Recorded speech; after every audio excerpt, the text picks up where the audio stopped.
প্রাকৃতিক বৈচিত্র্য আল্লাহর দান। শীতকাল প্রকৃতির বিশেষ নিয়ামত। হযরত ওমর রাদিয়াল্লাহু তাআলা আনহু বলেছেন, শীতকাল হলো ইবাদতকারীদের জন্য গনিমত স্বরূপ। শীত তো এমন গনিমত, অর্থাৎ যুদ্ধলব্ধ সম্পদ, যা কোনো রক্তপাত কিংবা চেষ্টা ও কষ্ট ছাড়াই অর্জিত হয়। সবাই কোনো ক্ষয়ক্ষতি ছাড়াই এই গনিমত স্বতঃস্ফূর্তভাবে লাভ করে এবং কোনো প্রচেষ্টা বা পরিশ্রম ব্যতি রেখে তা ভোগ করে। শীতকালে দিনের দৈর্ঘ্য বছরের যে কোনো সময়ের তুলনায় কম হয় এবং আবহাওয়া থাকে শীতল, যা রোজা রাখার জন্য সবচেয়ে বেশি উপযোগী সময়। অপরদিকে শীতের রাত অনেক দীর্ঘ হয়, ফলে রাতের প্রথম প্রহরে ঘুম নিয়ে শেষ প্রহরে আল্লাহর ইবাদত ও তাহাজ্জুদে মগ্ন হওয়ার সুবর্ণ সুযোগ পাওয়া যায়।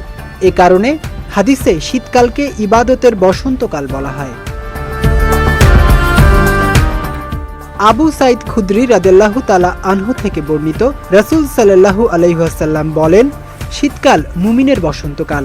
আরেকটু ব্যাখ্যা করে অন্য বর্ণনায় মহানবী সাল্লাল্লাহু আলাইহি ওয়াসাল্লাম বলেছেন, শীতের রাত দীর্ঘ হওয়ায় মুমিন রাত্রিকালীন নফল নামাজ আদায় করতে পারে এবং দিন ছোট হওয়ায় রোজা রাখতে পারে।